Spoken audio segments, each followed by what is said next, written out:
आइए देखते हैं सवाल संख्या 13। सवाल संख्या 13 में आपको ए और बी दिया हुआ था, साथ ही आपको ए बी और बी ए दोनों ही ज्ञात करना था। यहाँ पर अगर हम ए बी निकालने को देखें तो यहाँ पर ए के स्तंभों की संख्या 3 है और बी के पंक्तियों की संख्या 2 है, जो कि दोनों बराबर नहीं है। अतः ए के स्तंभों की संख्या तथा बी के पंक्तियों की संख्या समान नहीं है, इसलिए ए बी ज्ञात करना संभव नहीं है। और ये नियम आप व्यूहों के गुणन से समझ चुके होंगे। हम बात करें बी ए की, बी में ये जो बी ए है यहाँ पर स्तंभों की संख्या 3 है, इसके पंक्तियों की संख्या यहाँ पर 3 है, ये दोनों बराबर हैं, तो बी और ए का गुणन संभव है। संभव होने के बाद जो उसकी कोटि आएगी वो आएगी 2 गुणे 3 की आएगी। 2 गुणे 3 का आप जानते हैं कि यहाँ पर जो पंक्तियाँ होंगी वो 2 होंगी और जो स्तंभ होंगे वो 3 होंगे। अगर हम माइंड मैपिंग करें कि किस तरह से इसका बनेगा, A11 पंक्ति यहाँ पर कितनी चाहिए, हमें 2 चाहिए, ठीक। 21 स्तंभ चाहिए 3, 12, 13, 22 और 23, इस तरह से कुछ बनेगा। यहाँ पर क्या करेंगे, पहली पंक्ति और पहला स्तंभ, 4 एकम 4, 3 दूनी 6 और 2 एकम 2। दूसरे में यहाँ पर पहली पंक्ति दूसरा स्तंभ, 1 0 0, 3 एकम 3, 3 दूनी 6। पहली पंक्ति स्तंभ 3 एकम 3, 3 दूनी 6 और 2 0 0। यहाँ पर दूसरी पंक्ति और पहला स्तंभ, 4 दूनी 8 प्लस 0 प्लस 4। यहाँ पर इसी प्रकार 0 प्लस 0 और प्लस 4 3 12। तीसरा इसी प्रकार 2 3 6 प्लस 0 और प्लस 0। तो आपका उत्तर आ गया 6 4 2 12, 8 4 12, 6 3 9 12 9 और यहाँ पर 6। तो ये आपका उत्तर हो गया, ये आ गया आपका बी और ए आ गया। सवाल संख्या 14, यह एक बेहद सरल सवाल है, आप लोग इसको स्वयं कर सकते हैं, फिर भी यहाँ पर हम सॉल्व करके आपको दे रहे हैं। सवाल संख्या 14 में आपको ए प्लस बी निकालना है, ए और 3 अभी आपको ए बी और सी दिए हुए हैं। यहाँ पर आपको ए प्लस बी निकालना है, फिर बी माइनस सी भी निकालना है, ए प्लस ब्रैकेट में बी माइनस सी निकालना है और दूसरा ए प्लस बी माइनस सी निकालना है। तो यहाँ पर पहले ए प्लस बी निकालते हैं। हम बात करते हैं बी माइनस सी की, बी माइनस सी।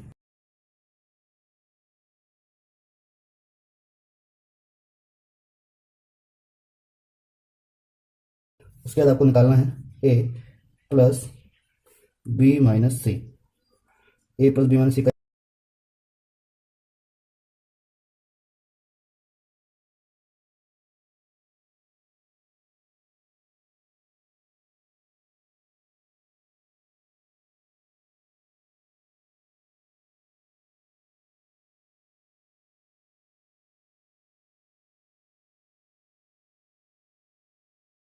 ये हो गया।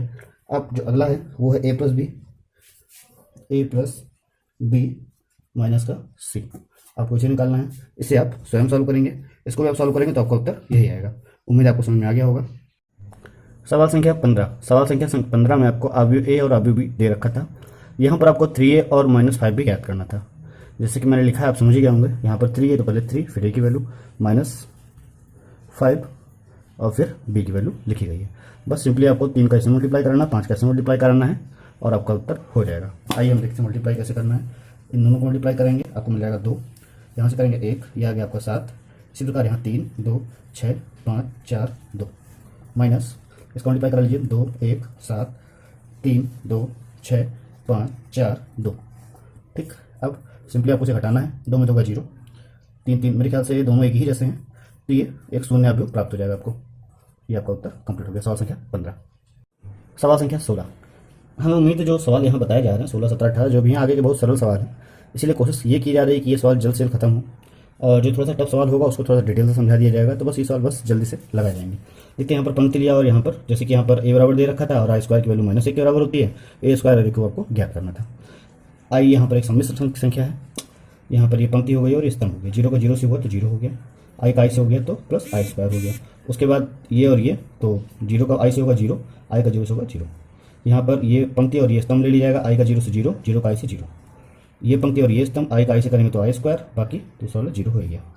तो इसको हम लिख सकते हैं बेसिकली हमारा हो जाएगा -1 0 0 -1। ठीक, यहाँ पर भी लिख सकते हैं हम लोग, यहाँ पर -1 0 0 -1। ए क्यूब हमें निकालना था, ए क्यूब का मतलब होता है ए स्क्वायर डाटे, तो ए स्क्वायर की वैल्यू पहले रखी हमने और फिर ए की वैल्यू रखी, फिर से एक बार मल्टीप्लाई होना है। पंक्ति स्तंभ -1 0 0, फाइनली 0 आई 0। पंक्ति ये स्तंभ -1 और आई का, माइनस का आई बगल में 0 हो जाएगा। पंक्ति और स्तंभ 0 का 0 से हुआ आई, यहाँ पर हो जाएगा माइनस का आई। ये वाला और ये वाला 0 और ये 0। ये हमारा उत्तर कंप्लीट हो गया ए क्यूब का। सवाल संख्या 17, सवाल संख्या 17 में आपको तीन अवयव ए बी और सी ले रखे हैं। यहाँ पर बेसिकली आपसे पूछा गया ए बी माइनस ए सी की वैल्यू।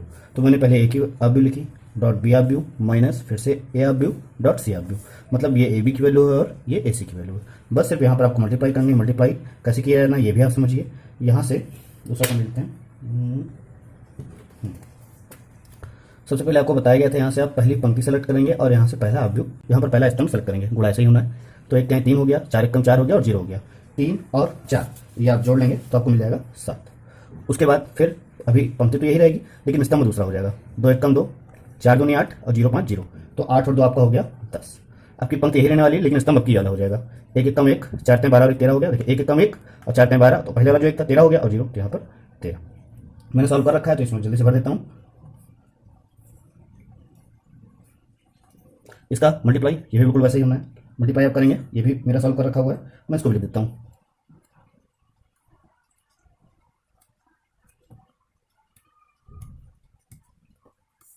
यहाँ पर दोनों ही एक जैसे आए हैं तो एक शून्य आप भी मिलेगा। 3 × 3 का ये आपका आंसर कंप्लीट हो गया। आपका अगला सवाल सवाल संख्या 18। तो यहाँ पर बेसिकली 18 का फर्स्ट हम सॉल्व कर रहे हैं। अगर हम मान लेते हैं ये हमारी क्वेश्चन संख्या 1 और ये क्वेश्चन संख्या 2 है। यहाँ पर ये y पॉजिटिव का y नेगेटिव का ये इजली कट जाएगा और ये दोनों आप भी जोड़ लिए जाएंगे, x और x भी जुड़ जाएगा। तो ये हो जाएगा आपका 2x इक्वल 7 और 3 हो गया आपका 10, 2 और 0 हो गया आपका 2, 0 और 0 और 5 और 3 8। फिर 2x बराबर आप यहाँ से 2 बाहर ले लेंगे, 5 1 0 और 4, 2 से 2 कैंसिल आउट हो गया। x की वैल्यू आपको मिल गई 5 1 0 और 4। अब x का मान समीकरण 1 में रखने पर रख देते हैं। मान एक समीकरण में यहाँ पर था 5 1 0 4 बराबर, यहाँ बराबर क्यों, प्लस y बराबर 7 2 0 और 5। y बराबर हो जाएगा 7 2 0 5 माइनस 5 0 1 और 4। बस सिंपली आपको हटाना है। 7 में से 5 गया 2, 0 में 0 गया 0, 2 में गया 1, 5 में 4 गया 1। ये आपका हो गया y, ये आ रहा आपका x और ये रहा आपका y। आपका नेक्स्ट सवाल है 18वें का 2, थोड़ा सा अलग है, आइए देखते हैं। यहाँ पर 2x प्लस 3y की एक वैल्यू दी है, 3x प्लस 2y की भी एक वैल्यू दी है। जैसे कि हम लोग समीकरण को सॉल्व करते आए थे तो बस उसी प्रकार यहाँ पर भी इस चीज़ को सॉल्व करने की कोशिश करेंगे। यहाँ पर ऐसा करते हैं, किसी एक की वैल्यू जो है बराबर करनी पड़ेगी। ठीक है, ऐसा करते हैं, x की वैल्यू उसको बराबर कर लेते हैं। यहाँ पर 2 है और यहाँ पर 3 है। 3 की अगर टेबल देखेंगे 3 की टेबल में 6 आता है और 2 की टेबल में 6 आता है। ठीक, तो हम यहाँ कर सकते हैं 2 का गुणा करने पर गुणा कर देते हैं।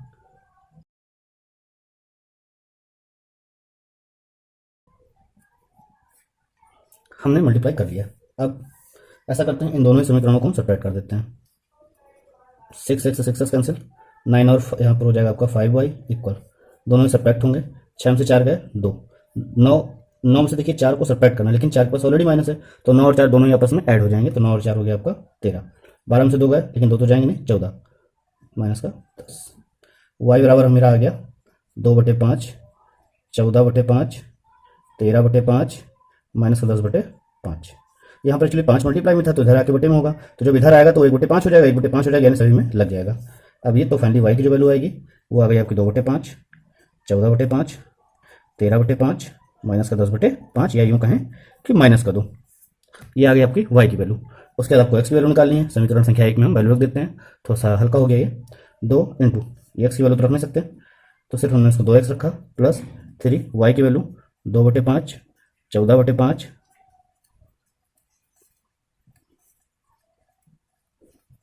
ये हो गया। अंदर मल्टीप्लाई कर लेते हैं। 3 दूनी 6/5, 14 तय 42/5, 13 तय 39/5 माइनस का 6 बराबर 2 4 3 और 0, यहाँ पर 2x भी था तो ये हो जाएगा आपका 2x बराबर 2 4 3 0 माइनस 6/5, 42/5, 39/5 माइनस का 6। बस आपको इसे सिंपली सब्ट्रैक्ट करना है, जगह तो है नहीं, सब्ट्रैक्ट कर लेते हैं। चलिए यही देखते हैं। तो आपको आ जाएगा 2x बराबर यहाँ पर 2 और 6/5, 2 माइनस 6/5, 3 माइनस 39/5, 4 माइनस 42/5 और 0 माइनस 6 यानी कि प्लस का 6। तो आपका आ गया 2x बराबर। अब देखिए कैसे कर सकते हैं, यहाँ पर 2 माइनस 6/5 आपको करना है तो 5 दूनी 10, 10 में से 6 गए 4, तो हो गया आपका यहाँ पर 4/5। 5 चौके 20, 20 माइनस 42 यानी आएगा माइनस का 22/5। ये 3 बचे 15, 15 माइनस 39 आपको करना पड़ेगा। अब 15 में से अगर 39 गए कितना बचेगा, 15 और 4 19, 39 में से अगर 15 गए 4 2, 24 बचेगा, 24/5 और ये 6। क्या ये माइनस का आएगा, 5 9 15, हाँ बिल्कुल माइनस का आएगा। अब बस इससे आपको क्या करना है, 2 कॉमन लेना है। 2 कैसे कॉमन ले सकते हैं, 2 मैंने 2x लिखा बराबर 2 यहाँ से कॉमन लिया, ये आपका आ गया 2/5 माइनस का 11/5 और माइनस का 12/5 और 3, 2 से 2 कैंसिल, तो x की वैल्यू जो आपकी आ गई वो आ गई 2/5 माइनस का 11/5 माइनस का 12/5 और 3, ये हो गई आपकी x की वैल्यू। इससे पहले y की वैल्यू हम यहाँ पर निकाल चुके हैं, थोड़ा सा और सॉल्व कर लिया जाएगा, थोड़ा सा दिख नहीं रहा होगा लेकिन यहाँ पर इस तरह सॉल्व को लगाया जाएगा। भाई देखते हैं सवाल संख्या 19। सवाल संख्या 19 में आपको x और y के मान ज्ञात करने हैं, जबकि y यहाँ पर सिर्फ x का ही मान ज्ञात करना है। सवाल संख्या 19 में लिखा है x तथा y के मान ज्ञात करिए, y बराबर और 2x धन y बराबर दे रखा है। y का मान ज्ञात तो यहाँ करना नहीं क्योंकि y तो दे ही रखा है, सिर्फ x का ही देख लेते हैं। 2x प्लस y की जगह पर 3 1 2 और 4 बराबर 1 माइनस 3 0 और 2। 2x बराबर हो जाएगा 1 माइनस 3 0 2 माइनस 3 1 2 और 4, 1 में से 3 गए, यहाँ बचेगा माइनस का 2, 0 माइनस 2 यानी माइनस का 2, माइनस का 3 माइनस का 1 माइनस का 4, 2 माइनस 4 माइनस का 2 और यहाँ 2x था। 2x बराबर यहाँ से अगर हम 2 कॉमन ले लें, माइनस 1 माइनस का 2 माइनस 1 माइनस का 1, x x कैंसिल, 2 से 2 कैंसिल, x बराबर आपका हो गया माइनस का 1 माइनस का 2 माइनस का 1 माइनस का 1, ये हो गया आपका x का मान। आइए देखते हैं सवाल संख्या 20। सवाल संख्या 20 में आपको x और y के मान ज्ञात करने हैं। सबसे पहले आप यूँ का गुणन यहाँ लगाएंगे, 2 1 कम 2, 2 का गुणा 0 से 0, 2 3 6 और ये हो गया आपका 2x प्लस यहाँ पर दे रखा था y 1 0 और 2 बराबर 5 1 6 और 8। सिंपली इसको जोड़ लेते हैं, 2 और y जोड़ करके 2 धन y, यहाँ पर 6 1 और 2x धन 2 बराबर 5 1 6 और 8। 2 अवयवों की समानता के बारे में आपने पढ़ा होगा, यहाँ पर अवयव समान है तो यहाँ कह सकते हैं 2 धन y जो होगा 5 के बराबर होगा और 2x धन जो 2 होगा ये 8 के बराबर होगा। यहाँ पर y बराबर आपको मिल जाएगा 5 माइनस 2, या सॉल्व आगे कर लें, y बराबर 3 और ये हो जाएगा आपका 2x बराबर 8 माइनस 2, 2x बराबर 6, x बराबर 6/2 यानी x बराबर 3। आपका y और x दोनों ही 3 3 आ गए।